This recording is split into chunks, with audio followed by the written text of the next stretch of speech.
अब गाजा के आतंकी संगठन हमास और इस्लामिक जिहाद लेबनान की राजधानी बेरूत में हिजबुल्लाह के साथ बैठकें कर रहे हैं।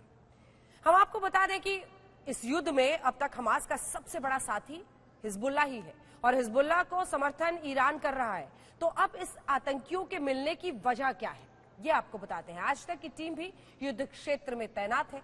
तो चलिए आपको सीधे इजराइल लिए चलते हैं और आज तक के रिपोर्टर शिव अरुण से जानते हैं कि हमास, इस्लामिक जिहाद और हिजबुल्लाह की इस बैठक का मतलब क्या है।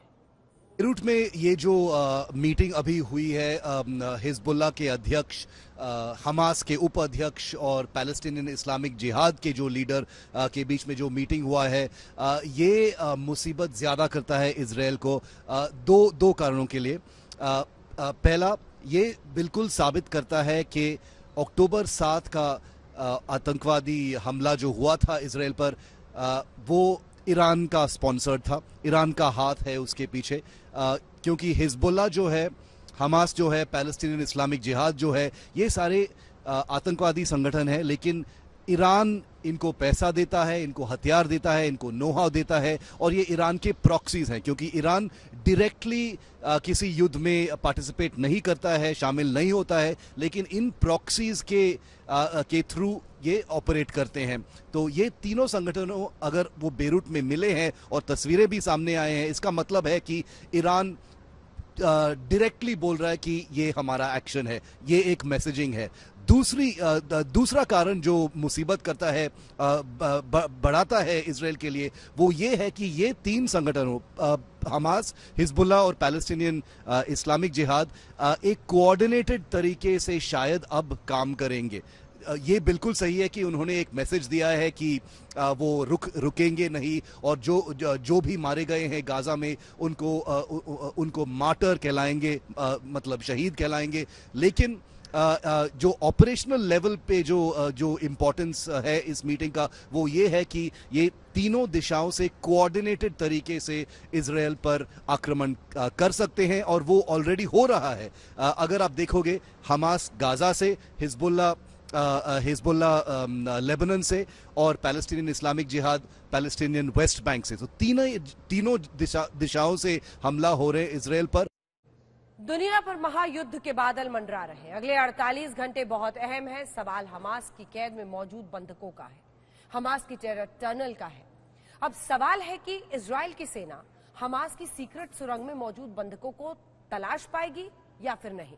आखिर सुरंग से टेरर की सप्लाई का क्या है हमास का रूट, रिपोर्ट के जरिए समझिए। टीवी स्क्रीन पर अपनी नजर टिकाए रखिए। इसी अंडरग्राउंड दुनिया में आतंकी संगठन हमास के लड़ाके इस वक्त सांस ले रहे हैं।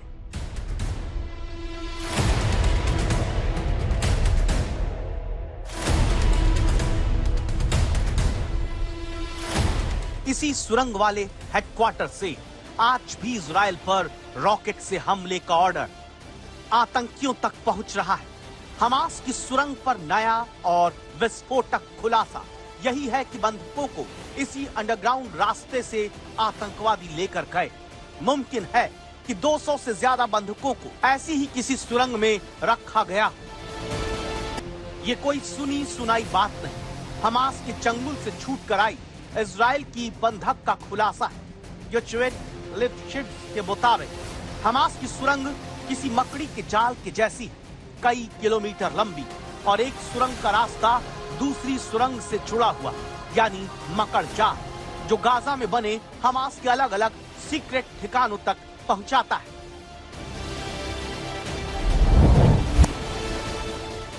पहली बार हमास के अंडरग्राउंड हेडक्वार्टर के अंदर आज तक आपको लेकर चलेगा।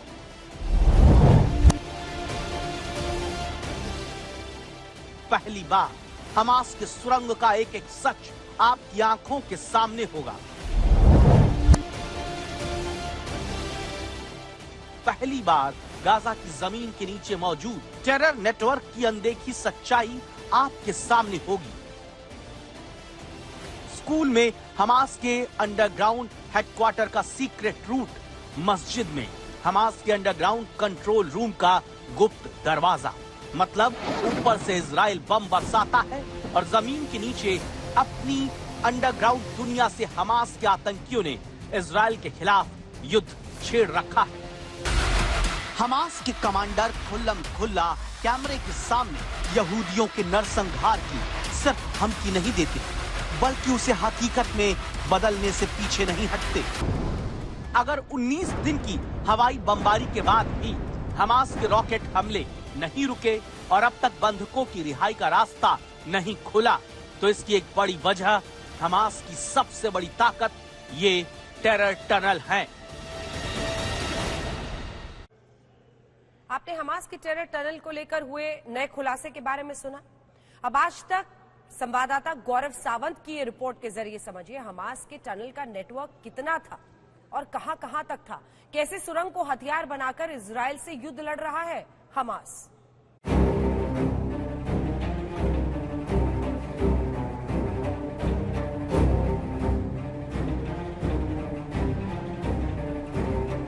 इस समय हम अपने दर्शकों को यह दिखाने का प्रयास कर रहे हैं कि हमास के पास किस तरह की सुरंगें हैं गाजा पट्टी में।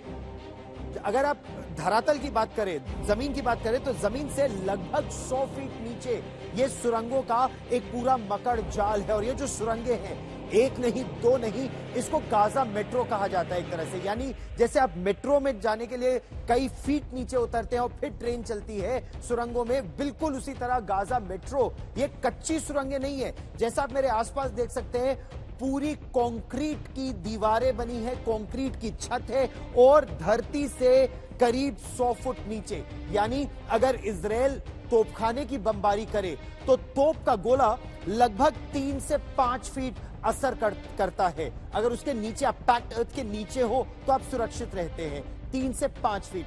अगर आप बमों की बात करें, यानी पीजीएम प्रिसिशन गाइडेड म्यूनिशन जो लड़ाकू विमान से फेंका जाता है, दागा जाता है, और वो भी अगर बंकर बस्टर है तो करीब 3-4 फुट नीचे जाकर, 10 फुट नीचे जाकर फिर फटता है। ये तो जमीन से 100 फुट नीचे सुरंगें हैं। किसी बम का इतना गहरा असर पड़ता नहीं है। और इस तरह की एक या दो नहीं, 1300 के आसपास सुरंगें हैं। चलिए आपको एक और कमरे में लिए चलते हैं और हम आपको एक और सुरंग में ले आए हैं। और इजराइल की सेना के लिए इस समय जो सबसे बड़ी चुनौती है, वो जो 200 से अधिक बंधक है इजरायली और अमेरिकन, उनको इसी तरह की सुरंगों में रखा गया है। अगर इजराइल प्रयास भी करे तो इन सुरंगों में उसको घुसना ही पड़ेगा, इन 2 बंधकों को, इन 200 से ज्यादा बंधकों को रिहा करने के लिए। अब तक हमास ने पहले 2 अमेरिकी महिलाओं को छोड़ा, फिर 80 वर्ष से अधिक आयु की 2 और महिलाओं को छोड़ा, लेकिन उनके पति को अभी भी बंधक बनाकर रखा हुआ है, उनके हस्बैंड्स को अभी बंधक बनाकर रखा हुआ है हमास ने। इन्हीं सुरंगों में अलग अलग कमरे हैं, इनमें उनका छोटा सा अस्पताल भी चलता है, इस तरह की खबर है। उनके पास पानी, बिजली, सब तरह की व्यवस्था है।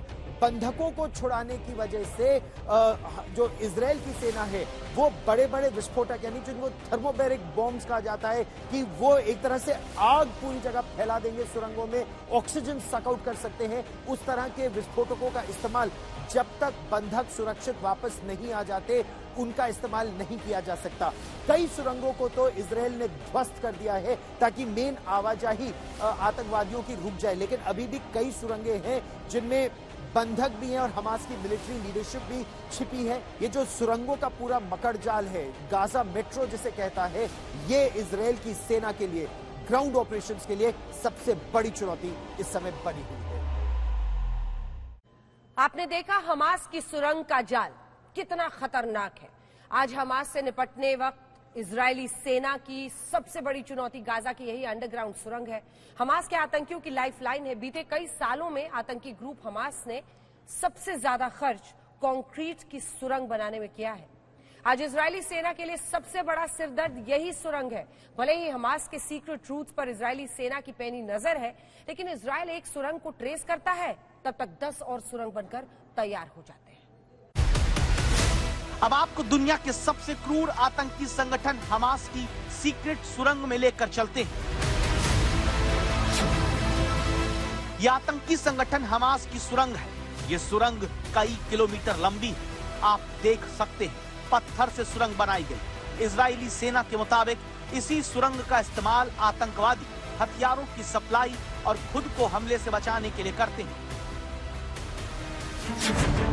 चौंकाने वाली बात यह है कि सुरंग को गाजा के रिहायशी इलाके में बनाया गया है ताकि आम लोगों को ढाल बनाकर इजरायली सेना के हवाई हमले से हमास के आतंकी बच सके। ये तस्वीर इजरायली सेना ने ही जारी की है। आप देखिए, the Islamic university of Gaza के आसपास आतंक की टनल बनाई गई। इजरायली सेना का आरोप है कि आतंकी की टनल का एक दरवाजा यूनिवर्सिटी में भी खुलता है। और अब ये दूसरी तस्वीर देखिए, दावे को माने तो बच्चों के स्कूल के आसपास हमास ने सुरंग का नेटवर्क खड़ा किया। मतलब आतंकी पहले हमला करते हैं और फिर स्कूल के पास बनी सुरंग में अंडरग्राउंड हो जाते हैं। गाजा पट्टी में शिक्षण संस्थानों के इर्द गिर्द सुरंग का बड़ा जाल खड़ा किया गया है। ये तस्वीरें कुछ वक्त पुरानी हैं, जब हमास के अंडरग्राउंड सुरंग की तलाश करते करते इजरायली सेना एक मस्जिद में पहुंची। मस्जिद के बेसमेंट में एक स्टोर रूम दिखा और उसके करीब सुरंग का मुहाना। ये सुरंग का वही मुहाना जिससे आतंकी मस्जिद में छिपने के लिए आते थे। ये सुरंग से बाइक निकलती है। पहले सेना ने बाइक को सुरंग से बाहर निकाला, फिर उसे क्रेन से हटाया गया। अब आप देखिए, आतंकियों की सुरंग से एक दो नहीं, कई बाइक निकलती है। आतंकी बाइक का इस्तेमाल सुरंग के अंदर मूवमेंट के लिए करते हैं। आप देख सकते हैं कि सुरंग से भारी मात्रा में यही हथियार मिले हैं। जब इजराइल के सैनिक सुरंग के अंदर दाखिल हुए तो कैमरे में क्या कुछ कैद हुआ, एक नजर डालिए।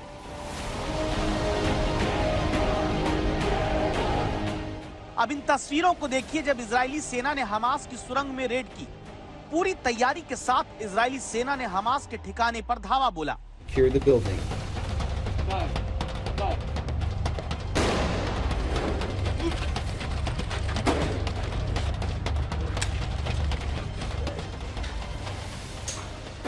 घर के अंदर इजरायली सेना को एक सुरंग मिली, वही सुरंग जिसका इस्तेमाल हमास के आतंकी कर रहे थे। टनल के भीतर आतंकियों के साथ सेना की सीधी भिड़ंत थी। Following the firefight, the team then works to secure the smoke. बीते कुछ वर्षों में इजरायली सेना की इंटेलिजेंस विंग गाजा पट्टी में ऐसी सुरंगों को तलाशती है। जैसे ही कोई सुरंग मिलती है, इजराइल के सैनिक उसे तबाह कर देते हैं।